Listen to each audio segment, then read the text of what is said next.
ابن یاسر رضی اللہ تعالیٰ عنہ کے پورے خاندان کو کفار نے گھیر لیا، مارنا پیٹنا شروع کیا، آپ کو بھی، آپ کے بھائی کو بھی، آپ کی والدہ کو بھی، آپ کے والد کو بھی اتنا مارا کہ لہو لہان کر دیا، زخم پہ زخم کھا کے جی خونے جگر کے گھونٹ پی اور آہ نہ کر لبوں کو سی۔ یہ عشق ہے، کوئی دل لگی نہیں، یہ آزمائش حسن ہے۔ اگر کسی کو راہ خدا میں آئے تو سیدنا عمار ابن یاسر کی والدہ کو اس طرح مارا کہ ان کی ایک ٹانگ ایک اونٹ کے ساتھ باندھ دی، دوسری کے ساتھ باندھ دی، اور پھر ان کو نیزے مارے حتیٰ کہ 2 حصوں میں کٹ گیا وجود، اور وہ باہمت خاتون درد سہتے سہتے اپنے رب کے حضور حاضر ہو گئی۔ پھر ان کے والد کو شہید کیا، کس کے لیے، کس کے نام پر، کس وجہ سے؟ پھر ان کے بھائی کو شہید کیا۔ پھر جناب عمار ابن یاسر وہ سخت صدمے میں تھے، پھر ان کو مار رہے تھے، پھر ان کو مجبور کیا کلمات کفر کہنے کے لیے، ان کے منہ سے نکل گئے، انہوں نے ایسے کلمات کہہ دیے جو معاذ اللہ کفریات تھے۔ اب اتنا زد و کوف ہوا، تکلیف دی، بول دیا انہوں نے، لوگ دوڑے گئے نبی کریم کی بارگاہ میں، عمار تو معاذ اللہ کافر ہو گئے۔ بات بتانے والے نے تو بات بتا دی، پر جو جواب آیا وہ بڑا نرالا تھا کہ حضور اس نے کفر کیا ہے۔ محبوب فرمانے لگے خاموش ہو جا، عمار سر سے لے کر پاؤں تک ایمان ہی ایمان ہے۔ فرمایا ایمان تو اس کے خون کے اندر، اس کے وجود کے اندر، اس کے لہو کے اندر، جسم کے اندر سرایت کر گیا ہے ایمان، اور جس کے سینے میں، گوشت میں، لہو میں سرایت کر جائے وہ کیسے کافر ہو سکتا ہے؟ لیکن چونکہ انہوں نے مجبوراً یہ کہا تھا، پھر وہ خود دوڑے ہوئے آئے، عرض کی یا رسول اللہ پتہ نہیں کیا حال کر دیا کہ میرے منہ سے کلمات نکل گئے۔ محبوب فرمانے لگے تو کلمات کی چھوڑ، دل کی بتا، دل کی بتا، تیرے دل کی کیفیت کیا ہے؟ عرض کی یا رسول اللہ دل تو ہر لمحے کے لیے ایمان پر مطمئن ہے۔ تو محبوب نے فرمایا کوئی بات نہیں، پھر جان بچانے کے لیے ایسا کرنا پڑے تو حرج ہے، کوئی ڈٹ جائے نہ کفر کرے تو اعلیٰ شہید ہے، لیکن اپنی جان بچانے کے لیے کسی نے مجبور ہو کر صرف زبان سے یہ کلمات کہہ دیے تو حرج ہے۔ جب سورج کی کرنیں چمکی، قربان جائیں کیا نظارہ ہوگا۔ لبیک لبیک کی صدا آ رہی ہے، دیکھ کون رہے ہیں؟ مدینے والے محبوب صلی اللہ علیہ وسلم۔ حضور اس لشکر حسن کو لے کر، اس نور بھرے قافلے کو لے کے، یہ کون ہیں جو حضور کے ساتھ سارے نکلے ہیں؟ یہ کون ہیں سارے؟ یہ وہ فیروز بخت سعادت مند لوگ ہیں کہ ان میں سے جس نے ایک دفعہ بھی ایمان کی حالت میں حضور کو دیکھا اور پھر خاتمہ بالخیر بالایمان کے ساتھ دنیا سے رخصت ہوئے، یہ وہ لوگ ہیں کہ ولی اگر 60 سال بھی سارا دن روزہ رکھے، ساری رات نفل پڑھے، ہر برائی سے بچے، لیکن پھر بھی کسی صحابی کے قدموں کی خاک تک کو نہیں پہنچ سکتا، اور صحابی زیارت سے بنتا ہے، ولی عبادت سے بنتے۔ نبی پاک صلی اللہ تعالی علیہ وسلم کے وہ سارے صحابہ کون ہیں؟ الصحابہ النجوم، یہ حضور کی چاروں جانب جو چمک رہے ہیں، انہیں خود میرے نبی پاک نے ستارے فرمایا ہے۔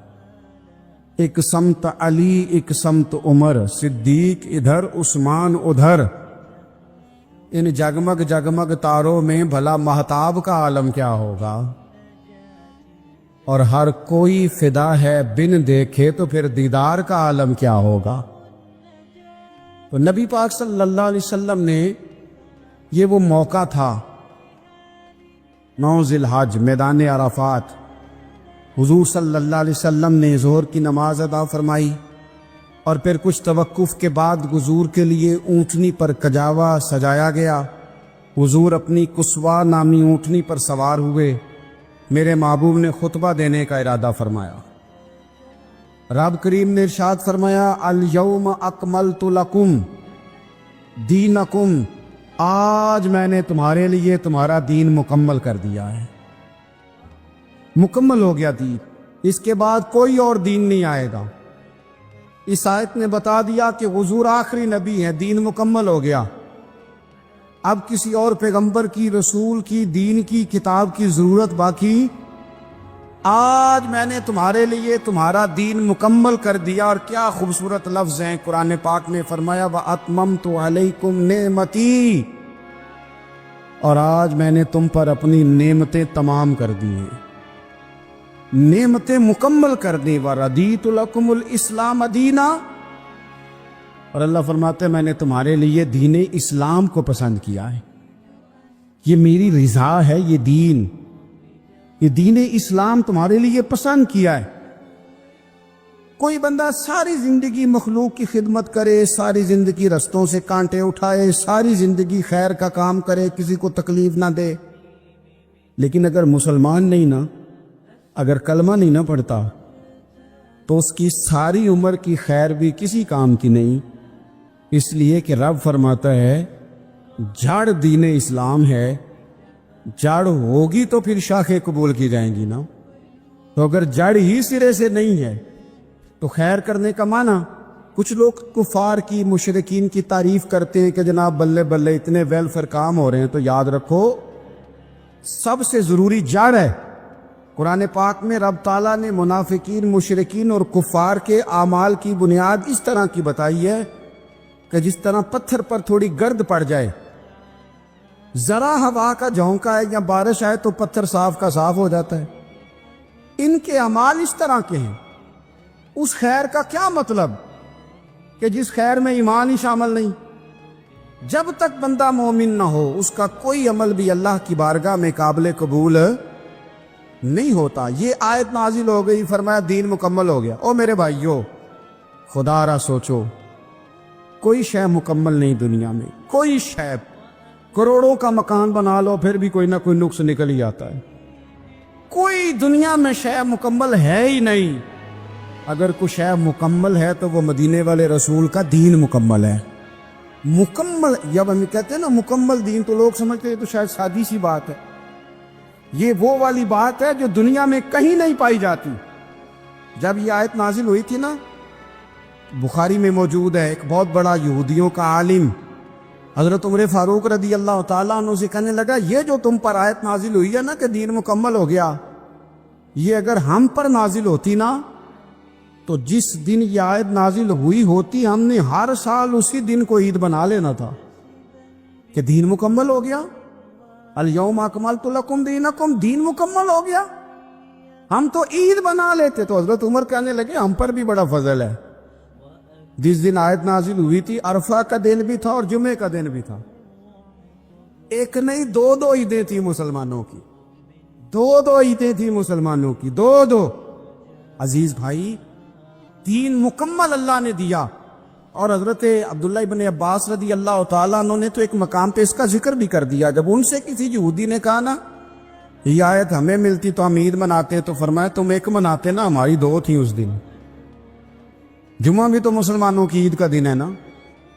بہت سارے لوگ ہیں بیچارے جو کہتے ہیں اسلام میں عیدیں صرف دو ہیں، اور وہ بھی صرف پریشانی انہیں عید میلاد النبی والے دن ہوتی ہے، اس کے آگے پیچھے نہیں ہوتی. حالانکہ نبی پاک علیہ السلام نے کہا ہر جمعہ بھی عید ہے، خود حضور نے فرمایا، لیکن وہ اڑ جاتے ہیں کہ نہیں عیدیں صرف دو ہی ہیں. بھائی آپ یہ کہہ سکتے ہیں کہ اسلام کی معروف عیدیں دو ہیں، اپنے معنی اور مفہوم کے لحاظ سے جس کو یوم عید کہا جائے وہ عیدیں دو ہیں. نبی پاک صلی اللہ تعالیٰ علیہ وسلم نے میدان عرفات میں خطبہ دیا. یہ جو واضح نصیحت ہے نا، خطبہ، تقریر، یہ دنیا کر رہی ہے، کرتی رہے گی، کرتی چلی آئے گی، اور اس کو میرے نبی پاک علیہ السلام نے پسند فرمایا. خیر کی بات کرنے والے کو حضور نے دعا دی. محبوب فرمانے لگے اللہ جو میری حدیثیں یاد کر کے آگے پہنچائے اس کے چہرے کو تر و تازہ رکھنا. یہ ابلاغ دین بہت بڑی بات ہے اگر کوئی خلوص نیت سے کرے. لیکن کائنات ارضی میں وہ جو حضور کا خطبہ حجۃ الوداع ہے، وہ دستور ہے، وہ منشور ہے۔ انسانی حقوق پر اس سے بڑا چارٹر نہ پہلے کبھی تھا نہ قیامت تک دوبارہ بن سکتا ہے۔ اس کو خطبہ حجۃ الوداع کیوں کہتے ہیں؟ ایک تو مطلب یہ کہ حضور نے یہی آخری آج کیا، اور دوسری بات یہ تھی کہ اس خطبے کے تھوڑے ہی عرصے بعد میرے نبی پاک نے وصال ظاہری فرمایا، اور اس خطبے کو رسول پاک صلی اللہ تعالی علیہ وسلم نے شروع کہاں سے فرمایا؟ یہ خطبہ دیکھیں شروع کہاں سے ہو رہا ہے۔ انسان دنیا میں ملتا بھی ہے، جدا بھی ہوتا ہے۔ یہ جو جدائی کا وقت ہوتا ہے نا، جدائی کا، شاید بڑی سوچ سمجھ کے کہا تھا حضرت میاں صاحب نے، بڑی غور کر کے انہوں نے کہا تھا کہ دریا کنڈے روخ نہ لائیے، جو آوے روڑ جاوے۔ آپ میدان میں درخت لگاتے تو کبھی پھل گرتا ہے تو زمین پہ گرتا ہے، اٹھا لیتے ہیں۔ اگر دریا کے کنارے ہو تو وہ تو دریا میں گرے گا اور روڑ جائے گا، چلا گیا، بہہ گیا۔ فرمانے لگے دریا کنڈے روخ نہ لائیے، جو آوے روڑ جاوے، تے پردیسی نال نہ یاری لائیے، او دا جدوں دل کرے ٹر جاوے، وہ تو چلا جاتا ہے۔ یہ خطبہ شروع کہاں سے ہو رہا ہے؟ یعنی ابھی آغاز کلام ہے، بات آگے آئے گی، آغاز کلام ہے۔ میں کہہ چکا ہوں ولی شاید عبادت کر کے بنے، تقوی اختیار کر کے بنے، ولی اللہ کی حرام کردہ ہر شے سے اجتناب کر کے بنے، وہ جس میں شبہ ہے اس سے بھی بچے تو پھر ولی بنے۔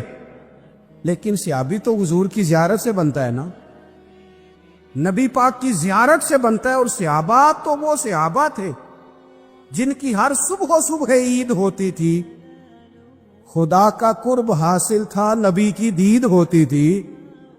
وہ تو اس طرح کا ماحول تھا کہ نبی پاک نے فرمایا حضرت ابو ہریرہ سے یہیں بیٹھے رہتے ہو، تھوڑا ذرا کبھی کوئی کام بھی کر لیا کرو، وقفے سے ملنے سے محبت بھی بڑھتی ہے۔ تو حضرت ابو ہریرہ اٹھے اور ستون کے پیچھے سے ہو کے واپس آ گئے۔ فرمایا آ گئے ہو؟ عرض کی حضور دل ہی نہیں لگتا تو جائیں کہاں؟ وہ جو حضور سے آ کے کہتے تھے نا یا رسول اللہ صلی اللہ علیہ وسلم، حضرت صوبان بن مالک، حضور نے فرمایا پریشان پریشان دکھائی دیتے ہو؟ کہا یا رسول اللہ ایک بات پریشان کرتی ہے۔ کہا وہ کیا؟ عرض کی حضور دل بے چین ہوتا ہے تو زیارت کو آ جاتا ہوں، آج ایک عجیب خیال آیا، عجیب خیال آیا، اور اس نے عجیب رنگ طبیعت میں بھر دیا ہے۔ فرمایا تمہیں کیا خیال آیا؟ عرض کی یا رسول اللہ صلی اللہ علیہ وسلم آج خیال آیا ہے کہ صوبان ہے تو حضور کا غلام ہے، جنت تو حضور کے صدقے ملے گی، لیکن یہ ہے کہ حضور تو ہوں گے نا نبیوں کے ساتھ، تجھے ملے گی پر ملے گی تو غلاموں کے محلے میں نا۔ دل میں خیال آیا کہ وہاں زیارت بھی ہوگی کہ نہیں؟ او جنت میرے کس کاری جتھے یار نظر نہ آوے، زیارت بھی ہوگی کہ نہیں؟ حضور کی بارگاہ میں جب حضرت صوبان نے عرض کی تو رب کریم نے فرمایا محبوب جو تیری اور تیرے رب کی اطاعت کرے نا، اولئک انعم اللہ علیہم من النبیین والصدیقین والشہداء والصالحین، فرمایا ان کو اللہ نبیوں کے، صدیقین کے، شہداء اور صالحین کے ساتھ ہی جنت میں اکٹھا فرمائے گا۔ وہ اکٹھے رہے تو جن کو تو جنت میں بھی حضور کی زیارت کے بغیر چین نہیں تھا، ان کو حضور نے خطبہ حجۃ الوداع شروع کرتے وقت پہلا جملہ پتہ کیا کہا؟ حضور اونٹنی پہ ہے، احرام باندھا ہوا ہے، 1,40,000 کم و بیش غلام سامنے کھڑے، عرفات کا میدان۔ محبوب فرمانے لگے پہلا جملہ، جو درد والے تھے وہ تڑپ گئے، یہ سارے درد والے تھے لیکن کچھ زیادہ مزاج شناس تھے۔ محبوب نے پہلا جملہ کہا، حضور فرمانے لگے لوگو جس طرح آج اکٹھے ہوئے ہیں شاید اس کے بعد دوبارہ ہم اکٹھے نہ ہوں۔ پہلا اعلان ہی کر دیا کہ یہ تمہارے ساتھ جو آج خطبہ ہے نا، اس میں اشارہ دے دیا کہ دوبارہ نہیں جمع ہوگے، اگلا حج نہیں کرنا، بس ختم ہوئی بات۔ یہ آخری پہلی بات ہی حضور نے یہ بیان۔ اب وہ اتنے دل نرم ہو گئے حضور کی بات سن کے، آنکھوں میں آنسو اس طرح آ گئے، طبیعت کا ملان اتنا بڑھ گیا کہ ہر ایک کا دل کشکول بن گیا، ہر طرف سے آہیں اور سسکیاں ہیں کہ حضور کے وہ جملے یوں صحابہ لے رہے تھے جب آپ سے کوئی کہہ دے کہ بھائی یہ وقت بس آخری ملاقات کا ہے، تو پھر انہوں نے وہ تو حضور کی ہر بات ہی توجہ سے سنتے تھے، پر یہاں جو انداز بن گیا وہ انوکھا بن گیا۔ فرمایا شاید دوبارہ ملاقات نہ ہو۔ پھر میرے کریم محبوب صلی اللہ تعالی علیہ وسلم نے فرمایا جس طرح تمہارے لیے یہ شہر حرمت والا ہے، مکہ حرمت والا ہے نا، ایک نیکی کرو تو مکے میں 1,00,000 کا ثواب، حرم مکہ میں ایک گناہ کرو تو وہ بھی 1,00,000 لکھا جاتا ہے، حرمت والا ہے، بڑی عزت والا ہے۔ فرمایا جس طرح یہ گھر عزت والا ہے کعبہ، جس طرح یہ شہر عزت والا ہے، فرمایا جس طرح آج کا دن حرمت والا ہے۔ مسلمانوں میں تمہیں بتا کے جا رہا ہوں، تمہیں سمجھا رہا ہوں، اسی طرح میں نے تم سب پر ایک دوسرے کے مال اور عزت کو حرمت والا کر دیا ہے۔ اور صحابہ کو نا حضور نے پہلے یہ سبق پورا، حضور نے پوچھا، یہ بھی ذرا کمال ہے، یہ بخاری مسلم کی حدیث ہے، حضور نے صحابہ سے پوچھا 9 ذی الحجہ ہے، جمعے کا دن ہے، ذی الحج کا مہینہ ہے، سب کو پتہ ہے، لیکن نا آپ جمعہ پڑھنے ہیں تو میں آپ سے کہوں کہ آج کون سا دن ہے، تو آپ کہیں گے جناب جمعہ ہے، عجیب آدمی ہے جمعہ پڑھا رہے ہو۔ لیکن جو صحابہ کا انداز ہے وہ اور ہے۔ حضور نے پوچھا آج یہ کون سا مہینہ ہے؟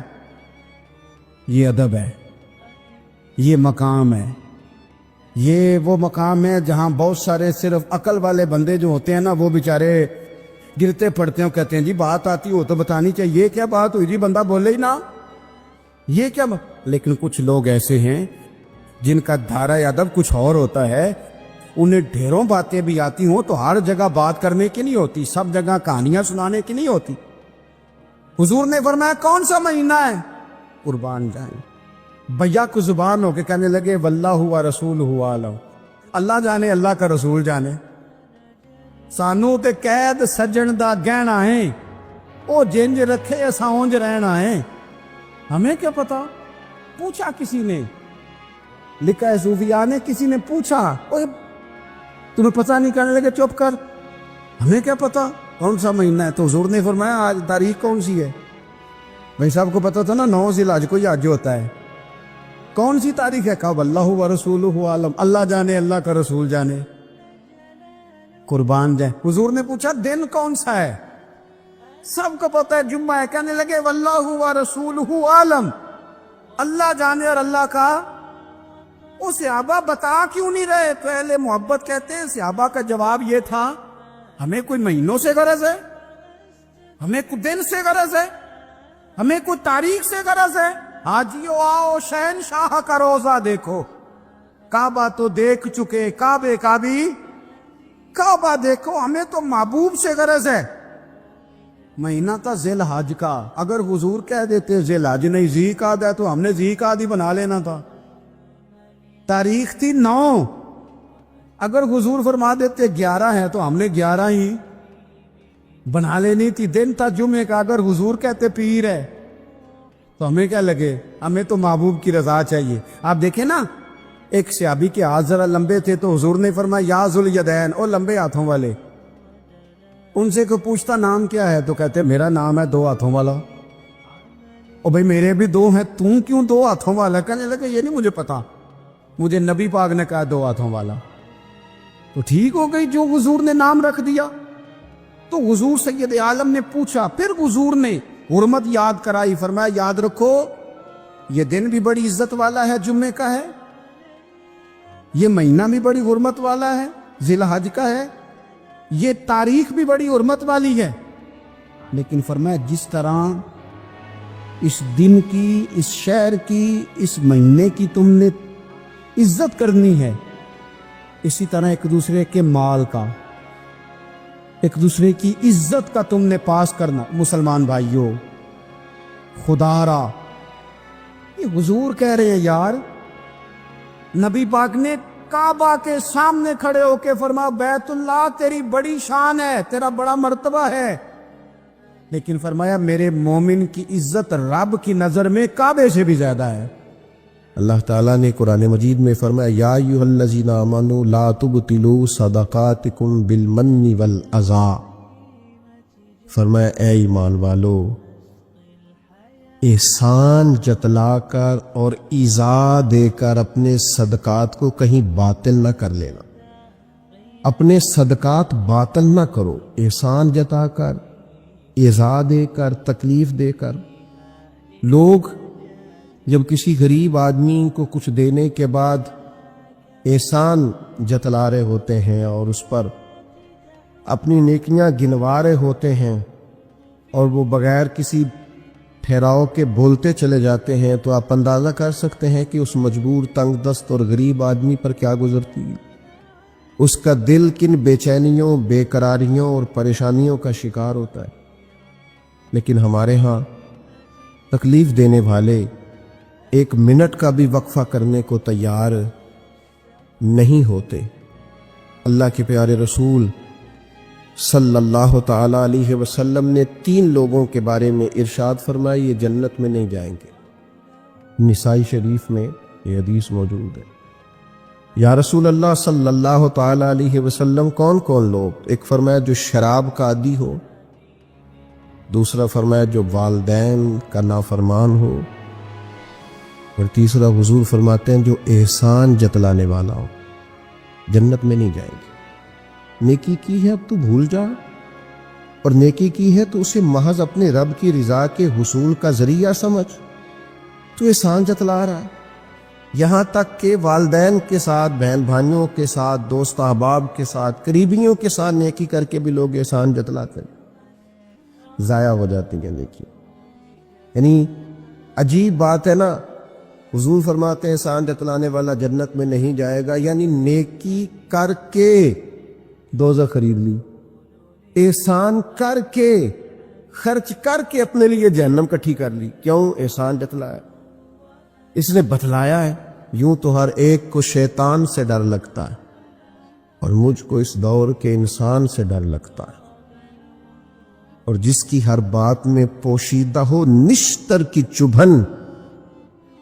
شاعر کا تخیل دیکھیے، نشتر کی چبھن، جس کی ہر بات میں پوشیدہ ہو نشتر کی چبھن، ایسے ہر صاحب احسان سے ڈر لگتا ہے۔ اس طرح کے احسان کرنے والوں سے خوف آتا ہے کہ اللہ بچا ان سے۔ کچھ لوگ اذیت دیتے ہیں، تکلیف دیتے ہیں، آزمائش میں ڈال دیتے ہیں۔ کسی کے گھر مہمان چلے گئے، آپ کو چند لمحوں کے لیے جانا ہے، تو آپ وہاں جا کر ایک بڑے زبردست قسم کے انجینئر کیوں بن گئے ہیں؟ یہ دیوار پہ کیا کام کرایا ہے، یہ کس سے کرایا ہے، یہ اگر آپ کو میں ایک بندہ بتاؤں، اگر فلاں سے آپ کام، بھئی آپ کو تو بطور مہمان بلایا گیا ہے، آپ کو کس نے کہا ہے کہ آپ کو انجینئر کے طور پہ دعوت دی ہے؟ آپ آئے ہیں، تشریف رکھیے، اور جتنی دیر آپ کو کہا جاتا ہے آپ بیٹھیے، اور پھر اس پر تبصرہ ہے، یہ فرنیچر کہاں سے لیا ہے، یہ قالین کہاں سے آیا ہے، اتنے سوال جواب۔ بعض دوست ایسے ہوتے ہیں جن سے کہنا پڑتا ہے کہ میرے بھائی آپ مہربانی کریں، ہم آپ کو نہ انجینئر سمجھتے ہیں، نہ اچھا ڈیزائنر سمجھتے ہیں، ہم نے تو آپ کو ملنے کے لیے بلایا تھا، آپ آئیے اور جائیے۔ اور اتنے زیادہ تو مطلب وقت ہی نہیں ہے انسان کے پاس کہ وہ جائے اور اتنے زیادہ تبصرے کرے اور جا کے کسی کو تکلیف دے۔ پھر تفتیش کرنا، پوچھنا، اعلیٰ حضرت بریلوی رحمۃ اللہ علیہ کا حرام ہے یہ تفتیش کرنا کہ کسی کی کمائی حلال ہے کہ حرام ہے۔ آپ کیوں تفتیش کرتے ہیں؟ کس نے اجازت دی آپ کو جاسوسی کریں؟ آپ تکلیف دے رہے ہیں سامنے والے کو۔ کیا کرتے ہیں، کیا کماتے ہیں، کہاں سے؟ میرا رب ہے جس نے سب کے پردے رکھے ہوئے ہیں۔ اب کیوں ایسی حرکات کرتے ہیں جس کی بنیاد پر جناب کا ذریعہ آمدن کیا ہے؟ میرا ذریعہ آمدن یہ ہے کہ آپ دے جاتے ہیں تو میں کھا لیتا ہوں۔ آپ اپنا ذریعہ آمدن کی فکر کریں، آپ دوسروں پر کیوں اس قدر زیادہ بوجھ ڈالتے؟ اور پھر کھانا سامنے رکھا جاتا ہے، یہ میں نہیں کھاتا، تو آپ کو جو کھانا تھا گھر سے لے آتے، کیا یہ اچھا ہوتا؟ یہ میں ایک زمانہ ہو گیا جی میں نے یہ نہیں کبھی کھایا، تو کیا کھاتے ہیں آپ؟ مجھے سالوں بیت گئے ہیں سفر کرتے ہوئے، اور میرے ساتھ پوری جماعت نے سفر کیا، ہفتوں میں گھر سے باہر رہا ہوں، کوئی ایک شخص نہیں، ایسا تو نہیں کہ ساری چیزیں طبیعت کو پسند ہوتی ہیں، لیکن کوئی ایک شخص نہیں بتا سکتا کہ کبھی میں نے کہا ہو یہ مجھے پسند نہیں، میں نے نہیں کھانا، لے جایا، یہ میری طبیعت نہیں۔ کیوں؟ میں ایک دفعہ اپنے حضرت صاحب کے ساتھ تھا، ایک جگہ پہ کھانا آیا تو میں نے گھر والوں سے کہا نمک دیجئے گا ذرا، تو صاحب فرمانے لگے بیٹا آپ نے وہ حدیث نہیں پڑھی کہ حضور نے فرمایا کھانا پسند نہ ہو تو چھوڑ دو لیکن عیب نہ نکالو؟ فرمایا کس موسم کے اندر انہوں نے کھانا پکایا ہے اور تم نے انہیں یہ کہہ دیا تمہیں نمک ہی نہیں ڈالنا آتا؟ فرمایا ان کے گھر کا ذائقہ ہے، وہ کم کھاتے ہو، تم تھوڑا زیادہ کھاتے ہوگے نمک، بعض لوگ ذرا کم کھاتے ہیں، بات تم نے یہ کس طرح کی حرکت کی ہے؟ وہ بیچارے جا کے پہلے وہ ڈانٹے گا کہ تم نے نمک ہی نہیں صحیح ڈالا، وہ نمک مانگ رہے ہیں، کیا ضرورت تھی؟ تھوڑا سا۔ وہ حضرت سلمان فارسی رضی اللہ تعالیٰ عنہ کے گھر میں مہمان آ گئے، آپ نے کھانا رکھا تو وہ صاحب کہنے لگے کبھی پودینے کی چٹنی ہو جاتی نا، اب ان کے پاس پیسے نہیں تھے، ان کا لوٹا تھا ان کے پاس پیتل کا یا لوہے کا، لے جا کے گروی رکھا کسی کے ہاں، جو وضو کے لیے رکھا ہوا تھا جناب سلمان فارسی نے، پھر وہ لوٹا گروی رکھ کے پیسے لائے، اس کا پودینہ خریدا اور لا کے مہمان کو دیا، تو مہمان کہنے لگا جی اللہ کا شکر ہے ہم قناعت پسند ہیں، جو مل جائے کھا لیتے ہیں۔ یعنی ایک تو یہ کہ پہلے فرمائش کر دی اور اس کے بعد نیک بننے کا ڈھونگ بھی رچایا۔ ابھی کچھ لوگوں کا طریقہ ہوتا ہے وہ سارا کچھ کرنے کے بعد نا، یعنی 2.25 گھنٹے غیبتیں کرنے کے بعد کہنے چلو سانو کی لگے، بھئی آپ 15 منٹ ہی رہ گئے تھے، 2 گھنٹے پورے ہونے لگے تھے، ساری تو کر لی آپ نے، اب پیچھے بچا کیا ہے؟ تو وہ کہنے لگے جی میں قناعت پسند ہوں، جو مل جائے کھا لیتا ہوں۔ تو حضرت سلمان فارسی ناراض ہوئے، جلال میں آ فرمانے لگے اگر تم قناعت پسند ہوتے تو میرا وضو کا لوٹا آج گروی نہ پڑا ہوتا، تم قناعت پسند ہو، اوپر سے جھوٹ بولتے ہو۔ لیکن تکلیف دینا، اذیت پہنچانا، ذہنی طور پر کسی کو ٹارچر کرنا، میری اب کبھی طبیعت خراب ہو جاتی ہے نا جی، تو چونکہ محبت کرنے والوں کی لسٹ لمبی ہے، طبیعت خراب ہو جاتی ہے تو میں بتاتا نہیں، کتنے کتنے دن خبر نہیں ہوتی، میری خواہش ہوتی ہے۔ پچھلے دنوں بھی ایک پورا دن ہاسپٹل میں گزارنا پڑا، میں نے بتایا نہیں، افواہ تھی کہ میری طبیعت خراب ہے، لوگوں نے پوچھ پوچھ کر بیمار کر دیا، نئے سرے سے بتانا پڑتا ہے ہویا کی سی۔ اور پھر کچھ تو اتنے خاص محبت کرنے والے ہوتے ہیں کہ انہیں پوری ڈیٹیل چاہیے ہوتی ہے پس منظر سمیت۔ آپ حضور علیہ الصلوۃ والسلام نے فرمایا بہترین عیادت وہ ہے جو جلدی ہو، تھوڑی دیر کے لیے مریض کے پاس جائے، یہ بہقی میں حدیث موجود ہے، بہترین عیادت، بہترین تیمارداری وہ ہے جو جلدی ہو، فٹافٹ آپ آئیں، تھوڑی دیر بیٹھے اور چلے جائیں۔ اتنی تفصیلات، پھر 7 نسخہ جات، پھر یا کچھ لوگ تو ایسے ہوتے ہیں جو اتنا ڈرا جاتے ہیں بیمار آدمی کو کہ وہ جلدی فوت ہونے والا ہو جاتا ہے، اس کہتے ہیں فلانے کو بھی یہ مرض تھا بیچارہ، 4 بچے، فوت ہو گیا۔ آپ کو تو کہا تھا تسلی دیتے، مریض سے دعا کراتے، پھر ضد کریں گے، اصرار کریں گے، یہ کھا لیں، کھائیں گے تو اٹھیں گے، تھوڑا سا تو لیں۔ اللہ کے بندے، نبی کریم علیہ السلام نے فرمایا بیمار سے ضد نہ کرو، اسے اللہ کھلا پلا دیا کرتا ہے۔ تم ضد کر رہے ہو، اصرار کر رہے ہو، تکلیف دے رہے ہو، اذیت پہنچائی جاتی ہے۔ بڑے درویش آدمی تھے حضرت سری سختی، کبھی کسی سے سخت جملہ نہیں کہا۔ آپ بیمار تھے، ایک صاحب تیمارداری کرنے آ گئے، تو آپ کا خیال تھا کہ وہ ہو گئی تیمارداری، وہ جائیں۔ کئی لوگ ان کے بعد آئے چلے گئے، لیکن بیٹھے ہوئے جا ہی نہیں رہے۔ تو حضرت سری سختی رحمۃ اللہ تعالی علیہ، اب بعض دفعہ مروت ایسی ہوتی ہے کہ بندہ اپنی زبان سے معزز آدمی کہہ نہیں پاتا، لیکن وہ چونکہ تکلیف میں تھے، سردی کا موسم تھا تو دروازہ کھلا رہ گیا، تو وہ صاحب کہنے لگے حضور دروازہ بند کر دوں، ٹھنڈ آ رہی ہے؟ تو فرمانے لگے کر دیجئے، لیکن اگر کبھی باہر سے کر دینا تو ذرا زیادہ بہتر ہو جائے۔ معنی یہ تھا کہ آپ تشریف لے جائیں، چلے جائیں نہیں کہتے بزرگ۔ آپ کچھ لوگ ایسے ہوتے ہیں انہیں رخصت بھی ذرا اعزاز کے ساتھ کرنا پڑتا ہے، آپ تشریف لے جائیں اور دروازہ باہر سے بند کر دیں تاکہ ہوا بھی نہ آئے اور آپ جیسا کوئی پکا مہمان دوبارہ بھی نہ آئے۔ تشریف لے جائیں، تکلیف نہیں دیں، اذیت نہ دیں کسی شخص کو کسی بھی طرح سے پریشان. ایک ہمارے ہاں اور بڑا مسئلہ ہے، میں تو مذاق کر رہا تھا. مذاق کیا ہوتا ہے؟ مذاق تو جاہلوں کا کام ہے. کہ موسیٰ علیہ السلام کی قوم نے کہا کہ ایک شخص کا انتقال ہو گیا ہے تو ہمیں بتایا جائے کس نے قتل کیا ہے. تو جناب موسیٰ علیہ السلام نے فرمایا گائے ذبح کرو. تو ان لوگوں نے کہا آپ ہم سے مذاق کرتے ہیں؟ اتتخذونہ ہزوا، آپ ہم سے مذاق کرتے ہیں؟ تو فرمایا اعوذ باللہ ان اکون من الجاہلین، میں اللہ کی پناہ چاہتا ہوں کہ میں جاہلوں میں سے ہو جاؤں. مذاق کرنے کو جناب موسیٰ نے، قرآن مجید کا پہلا پارہ کہتا ہے جاہلوں کا کام کہا ہے. مذاق ٹھیک ہے، دل لگی ٹھیک ہے، یعنی آپ خوش طبعی کریں. مذاق تو کسی کے عیب کا ہوتا ہے، تیری آنکھ کس طرح کی ہے، تیری ناک چپٹی ہے، یہ مذاق ہوتا ہے. کسی کے رنگ کو لے کر، کسی کے قد کو لے کر، کسی کی توتلی زبان کو لے کر، یہ جاہلوں کی علامت. آپ دل لگی کریں، حضور بھی دل لگی فرماتے، مسکراتے دل لگی کریں، اس میں کسی کو تکلیف نہیں ہوتی، کسی کا عیب نہیں اچھلتا. کوئی بات ایسی خوشی کی آپ اس پہ خوش ہو جائیں. لیکن آپ یہ جو رویے ہمارے ہاں پائے جاتے ہیں یہ مذاق ہے، اور مذاق شریعت میں جاہلوں کی علامت ہے. حضور فرماتے ہیں قیامت والے دن وہ لوگ جو لوگوں کا مذاق اڑاتے تھے، تکلیف دیتے تھے، قیامت والے دن ان کے ساتھ یہ معاملہ ہوگا کہ جنت کا دروازہ ان کے لیے کھولا جائے گا، پھر بند کر دیا جائے گا، پھر کھولا جائے گا، پھر بند کر دیا جائے گا، پھر کھولا جائے گا، اور پھر دوبارہ. وہ کہیں گے یہ کیا ہو رہا ہے؟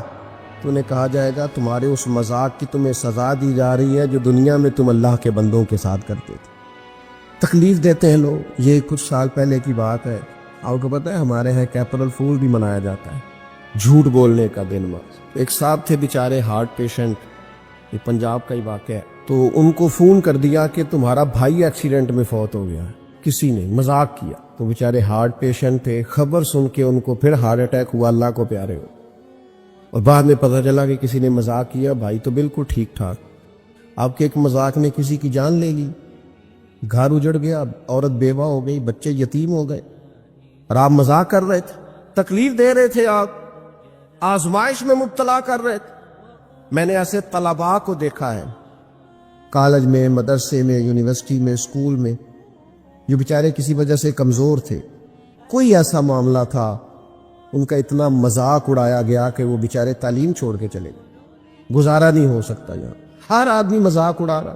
اور بعض لوگوں کی غربت کا مذاق اڑایا جاتا ہے، ان کو کھاتا ہوا دیکھ کے مذاق کرنا، ان کا لباس دیکھ کے مذاق کرنا، ان کی سادہ پرانی اور دیسی گفتگو سن کے مذاق اڑانا. نتیجہ یہ نکلتا ہے کہ مایوس ہو جاتے ہیں لوگ، پریشان ہو جاتے ہیں. ایسا نہیں کرے، یہ تکلیف نہ دے کسی مسلمان، اذیت میں مبتلا نہ کرے، ذہنی طور پر ٹارچر نہ کرے. آپ کوئی ایسا کام نہ کرے جس سے بار بار آزمائش ہو. کچھ لوگ زندگی میں گناہ کرتے ہیں، اللہ معاف کرے، غلطیاں ہو جاتی ہیں، پھر وہ لوگ توبہ کر لیتے ہیں.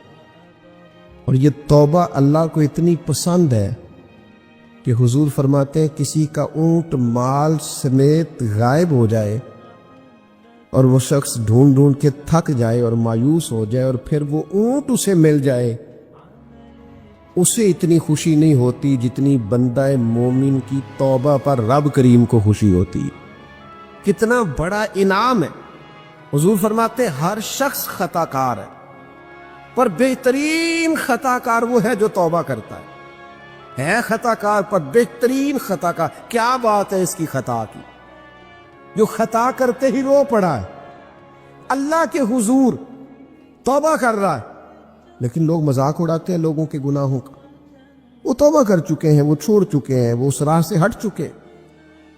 لیکن مذاق کرنا، مذاق اڑانا، تکلیف دینا، اذیت میں مبتلا کرنا. حضور علیہ الصلوۃ والسلام نے فرمایا کسی شخص سے کبھی کوئی گناہ کیا پھر اس نے توبہ کر لی، فرمایا جس نے دوبارہ اسے اس کا گناہ یاد کرایا، اللہ یاد کرانے والے کو سزا دے گا، مرنے سے پہلے پہلے یہ اس گناہ کے اندر مبتلا ہو جائے. مسلم شریف میں موجود. حضرت عبداللہ بن حذافہ جہاد کر رہے تھے، روم کے عیسائیوں نے گرفتار کر لیا. 1000 آدمی نے مل کے پکڑا، گرفتار نہیں ہوتے تھے صحابی. 1000 آدمی نے گھیرا ڈالا.